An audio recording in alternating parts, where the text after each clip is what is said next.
Assalamualaikum warahmatullahi wabarakatuh. Perkenalkan, nama saya Ahmad Yunus Wilujeng dengan NIM 211510801006 dari program studi Ilmu Pertanian Perkebunan Fakultas Pertanian Universitas Jember.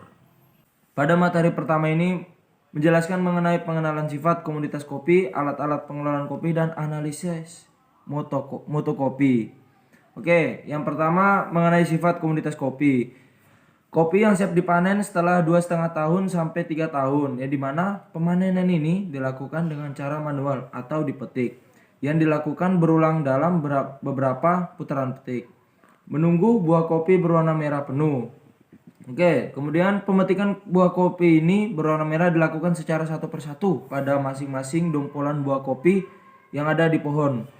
Dilakukan sortasi untuk memisahkan buah kopi yang berwarna hijau, kuning, hitam, ranting, dan kotoran lainnya. Pengelolaan buah kopi ini dilakukan segera setelah panen untuk mencegah penurunan mutu fisik, cita rasa yang buruk, maupun mencegah prafermentasi dalam buah.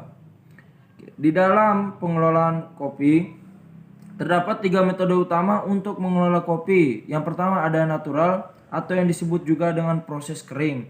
Kemudian ada yang kedua yang disebut dengan wash atau proses basah, dan yang ketiga ada honey yang disebut juga dengan natural pulped. Oke, dalam setiap metode pengelolaan kopi memiliki cita rasa yang akhir yang berbeda. Kesuksesan pengelolaan kopi merupakan bagian tak terpisahkan untuk mendapatkan kopi sangrai yang berkualitas.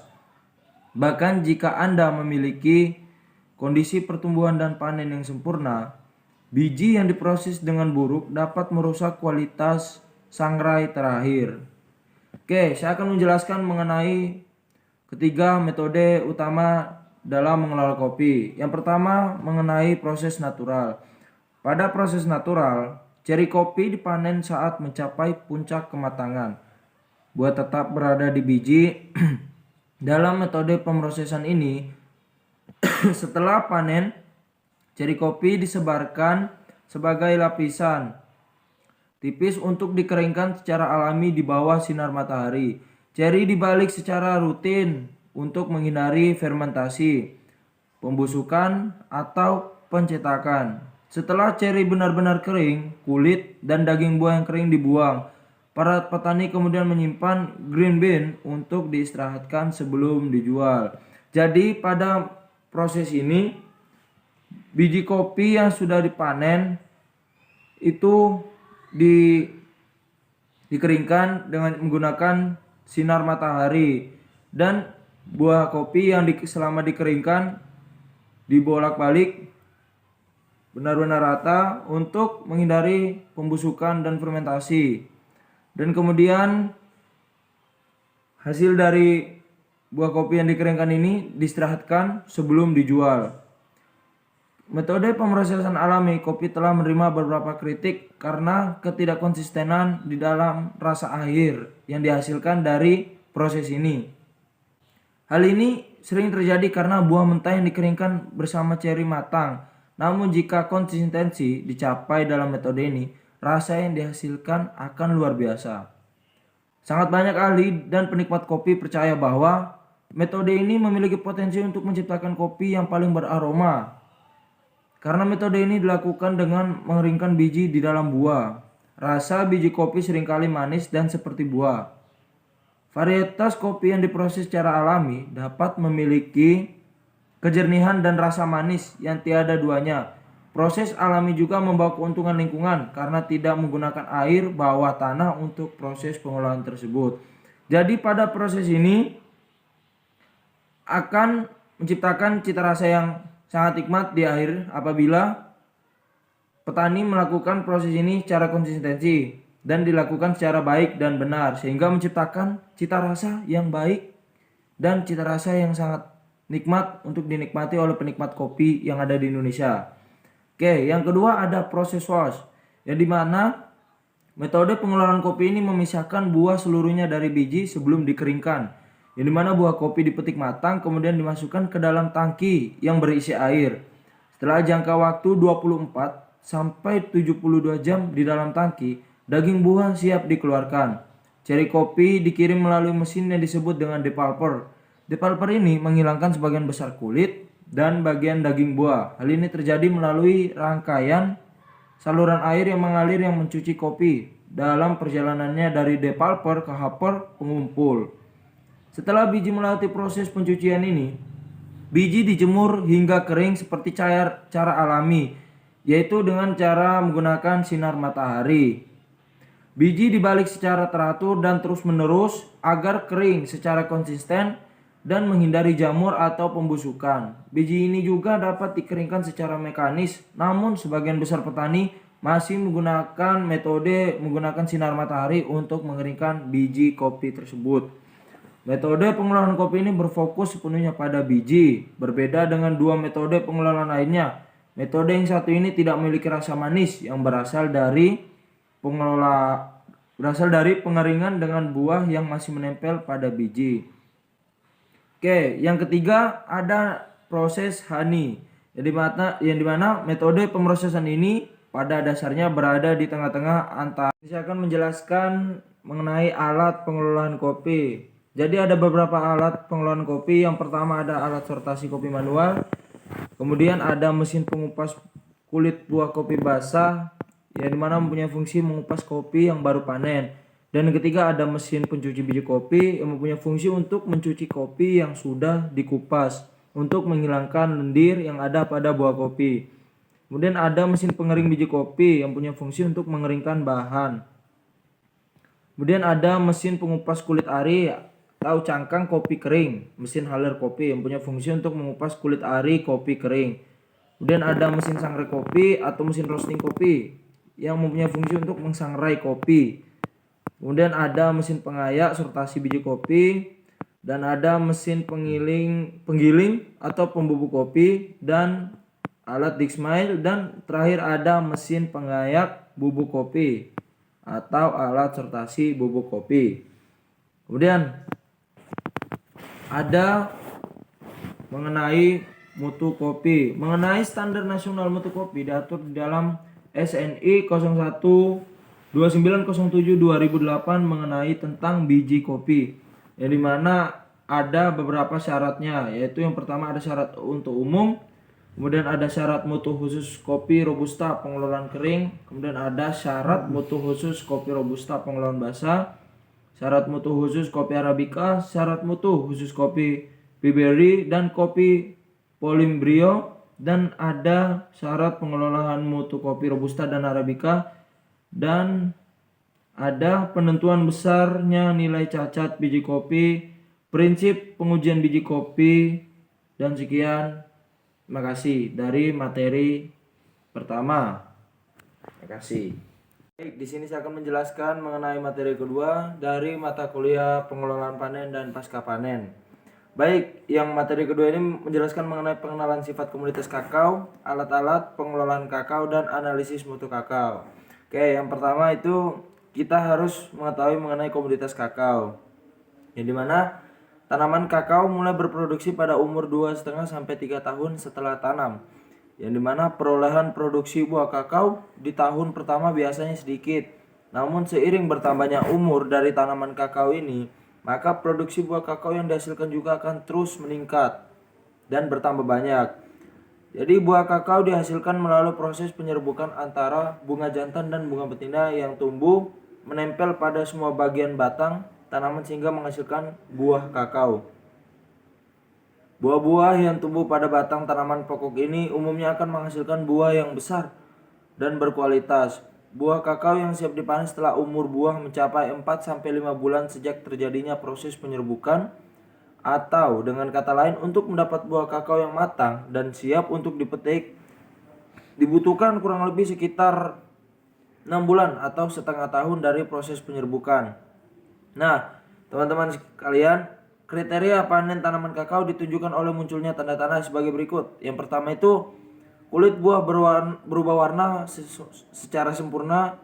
Ketika buah mentah, warna kulitnya berwarna hijau. Ketika masak, warna kulit buah kakao berubah menjadi warna kuning. Atau buah kakao berwarna merah. Waktu mentah berubah kulit buahnya menjadi jingga ketika masak. Tangkai buah mulai mengering dan tidak terlalu sulit pada waktu buah kakao dipetik. Dan buah kakao mengeluarkan bunyi apabila digoyangkan atau dikocok. Panen dilakukan pada saat buah masak, buah muda berwarna merah berubah menjadi orange, dan buah muda berwarna hijau berubah menjadi warna kuning ketika masak. Ketika kriteria panen telah terpenuhi, segera petani melakukan pemetikan buah agar mutu biji kakao dapat terjaga. Dan apabila panen ditunda, dapat menyebabkan biji berkecambah saat masih dalam buah dan mengurangi kadar lemak pada biji kakao. Pemanenan buah kakao dilakukan sesering mungkin setiap 7-10 hari sekali agar dapat memutus siklus hidup hama dan mencegah penularan penyakit busuk pada buah kakao. Oke, kita lanjut. Kita akan membahas mengenai peralatan dalam pengelolaan kakao. Yang pertama itu ada mesin sangrai biji kakao, yang dimana mesin sangrai biji kakao ini dilengkapi dengan jenis gas, listrik, minyak, batu bara untuk melakukan pemanasan. Yang kedua ada mesin pengupas kulit pada biji kakao sangrai, yang dimana mesin pengupas ini terdiri dari rol pengupas, kipas, dan pemisahan gravitasi. Kemudian ada cocoa grinding mesin. Mesin penggiling biji kakao industri ini menggunakan bentuk stator dan rator yang berbeda, menghancurkan di bawah sirkulasi tinggi, penggilingan material melalui pemotongan, penggilingan, pengocokan yang sering. Kemudian kita lanjut dengan pembahasan mengenai analisis mutu kakao. Sesuai dengan SNI biji kakao nomor 012323 tahun 2002, biji kakao dikelompokkan ke dalam 5 kriteria ukuran, yaitu ada mutu AA, mutu A, mutu B, mutu C, dan mutu S. Untuk standarisasi mutu biji kakao menurut SNI 012323 tahun 2002, ada beberapa persyaratan umum, yaitu mengenai persyaratan umum mutu biji kakao, persyaratan khusus mutu biji kakao. Sekian untuk materi kedua. Oke teman-teman sekalian, kita lanjut ke materi yang ketiga di mata kuliah pengelolaan panen dan pasca panen. Oke, untuk acara ketiga menjelaskan mengenai pengaruh waktu roasting biji kopi terhadap cita rasa, aroma, dan warna biji kopi roasting. Oke, pada materi ini menjelaskan bahwa kopi merupakan salah satu hasil komoditas perkebunan yang memiliki nilai ekonomi yang cukup tinggi di antara tanaman perkebunan lainnya, yang berperan penting sebagai sumber devisa negara. Mutu dari kopi sangat ditentukan oleh penanganannya selama panen dan pasca panen. Karena kopi yang dipetik pada saat tua merupakan kopi dengan mutu tertinggi. Sebaliknya, kopi yang belum merah namun sudah dipetik akan mengakibatkan aroma dan cita rasa yang kurang karena masa masak buah kopi yang belum matang sempurna. Buah kopi yang telah dipanen memerlukan suatu proses yang sangat panjang sebelum menjadi minuman yang dapat dinikmati oleh penikmat kopi. Tahapan pengelolaan kopi dapat digolongkan menjadi 2, yaitu pengelolaan kopi primer dan sekunder. Proses pengelolaan kopi sekunder adalah proses penyangraian, pendinginan, dan penggilingan. Di dalam tahap ini penyangraian merupakan kunci dari proses produksi kopi bubuk. Jika dikomposisikan perbandingan penentu cita rasa kopi, 30% rasa kopi ditentukan melalui proses penyangraian dan 60% sendiri ditentukan oleh proses budidaya serta panen di kebun, dan untuk 10%-nya sendiri ditentukan oleh barista saat melakukan penyajian kopi tersebut. Suhu dan lama penyangraian biji kopi yang berbeda-beda di setiap kali proses produksi mengakibatkan kualitas kopi yang berbeda-beda pula. Jadi, apabila kita melakukan penyangraian kopi dengan suhu dengan waktu yang berbeda-beda, maka cita rasa dari setiap waktu itu akan berbeda-beda juga dan akan mempunyai cita rasa tersendiri dari setiap waktunya. Dan untuk proses pengelolaan kopi sekunder merupakan pengelolaan biji kopi menjadi kopi bubuk berdasarkan pertimbangan tersebut. Maka pada kali ini, pada acara 3 ini ada tujuannya sendiri, yaitu untuk mengetahui pengaruh berbagai waktu roasting pada biji kopi hijau terhadap kualitas biji kopi roasting yang dihasilkan, baik itu cita rasa, warna, dan aroma. Untuk bahan dan alat yang digunakan di acara 3 ini yaitu seperti ada alat seperti timbangan, nampan, wajan untuk melakukan penyangraian dari biji kopi ini, gilingan kopi atau blender kecil untuk bumbu, timer atau jam, plastik klip, plastik gula, kertas A4, kertas label, kompor, dan gelas. Bahan green bean kopi robusta atau kopi arabica. Jadi kita dari mahasiswa memilih salah satu. Dan untuk prosedur dari praktikum ini, dari acara ketiga ini, di mana kita mempersiapkan alat dan bahan, kemudian biji kopi robusta atau arabica yang sudah kita siapkan itu, kita timbang 100 hingga 300 gram, tergantung ukuran wajannya yang akan kita gunakan itu. Kemudian kita akan melakukan penyangraian biji kopi di wajan tersebut tanpa minyak dengan 5 waktu penyangraian yang berbeda-beda dari setiap kelompoknya. Ada yang 5 menit, 10 menit, 15 menit, 20 menit, dan 25 menit. Sebaiknya menyangrai jika wajan sudah sedikit berasap dan masukkanlah biji kopi hijau ke wajan yang sudah sedikit berasap. Karena waktu dimulai penyangraian saat biji kopi hijau masih di wajan, gunakan api sedang untuk saat proses penyangraian. Kemudian ada biji kopi yang telah disangrai, kemudian didinginkan, dinampan sampai benar-benar dingin. Kemudian biji kopi yang sudah dingin akan digiling. Kemudian menghitung rendaman biji kopi dari awal disangrai, dari sebelum disangrai dan sesudah disangrai. Dan kemudian dari setiap kelompoknya akan melakukan pengamatan mengenai pada cita rasa biji kopi roasting dengan cara menggiling biji kopi roasting tersebut dengan blender kecil atau blender bumbu ataupun blender kering yang ada di rumah. Sekian dari materi ketiga. Baik, kita lanjut. Kita akan masuk ke materi yang keempat di mata kuliah pengelolaan panen dan pasca panen. Oke, acara keempat ini mempunyai judul dengan yaitu pengaruh jenis kemasan pada kualitas bubuk kopi yang melingkup aroma dan kenampakannya. Oke, Indonesia merupakan negara produsen kopi terbesar ketiga setelah Brazil dan Kolombia. Kopi terbagi menjadi 2 jenis yaitu kopi robusta dan kopi arabica. Perbedaan dari kedua jenis kopi ini tentunya dapat diketahui dari cita rasanya sendiri. Penurunan mutu suatu produk akan mengakibatkan umur simpan yang rendah, sehingga dapat menyebabkan cita rasa dari kopi ini dapat berubah sewaktu-waktu. Salah satunya faktor penurunan mutu suatu produk itu yaitu faktor penyimpanannya. Karena penyimpanan kopi dalam jangka waktu yang lama jika memiliki kandungan air yang tinggi dapat menyebabkan berkembangnya jamur. Sebagian besar kopi dijual di pasaran dalam bentuk kopi bubuk.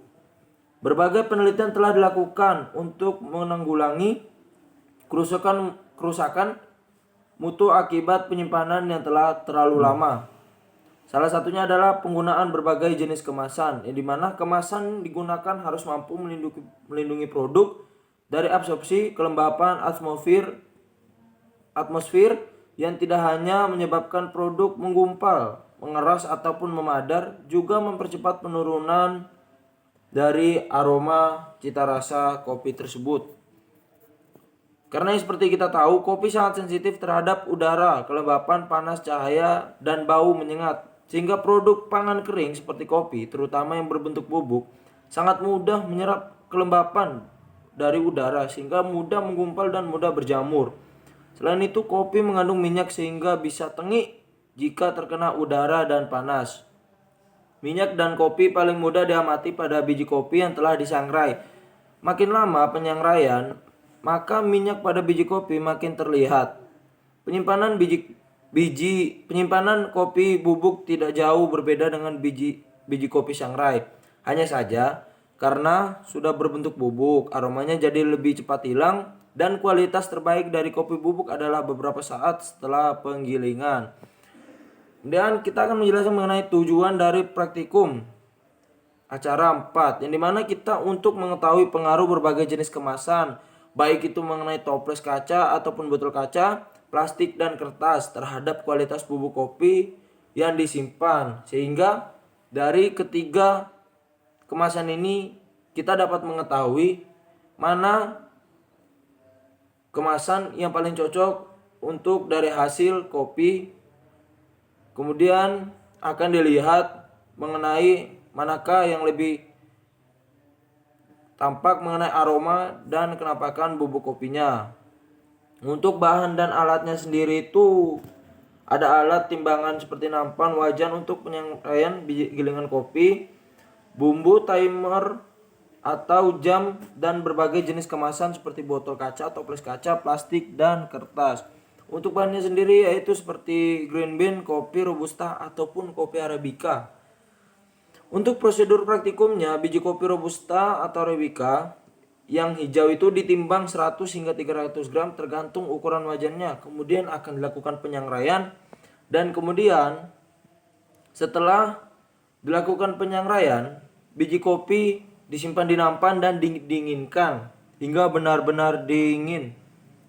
Kemudian kita akan menghaluskan kopi yang sudah disangrai tadi, yang sudah dingin, menggunakan blender kecil ataupun blender bumbu. Kemudian hasil dari kopi yang sudah di blender tadi kita kemas ke dalam 4 tempat ini seperti botol kaca, plastik, botol kaca ataupun toples kaca, plastik, dan kertas.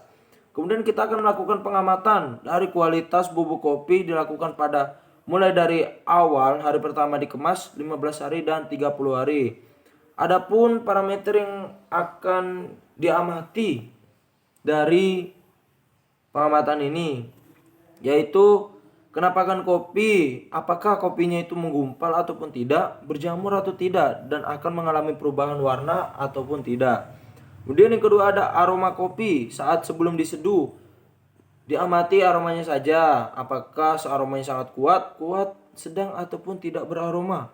Dan kemudian yang ketiga ada aroma kopi setelah sudah diseduh. Apakah aromanya sangat kuat, sedang ataupun tidak beraroma. Baik, cukup sekian dari saya menjelaskan mengenai materi keempat mengenai pengaruh jenis kemasan pada kualitas bubuk kopi. Oke, mungkin sekian dari saya. Sekian, terima kasih teman-teman sekalian dari saya. Begitulah materi yang sudah saya jelaskan. Ringkasannya mengenai dari acara 1 hingga acara 4 dari mata kuliah pengelolaan panen dan pasca panen tanaman perkebunan. Mungkin dari teman-teman, mungkin saya ada salah kata yang dapat menyinggung teman-teman sekalian, mohon dimaafkan. Sekian dari saya. Assalamualaikum warahmatullahi wabarakatuh. Goodbye.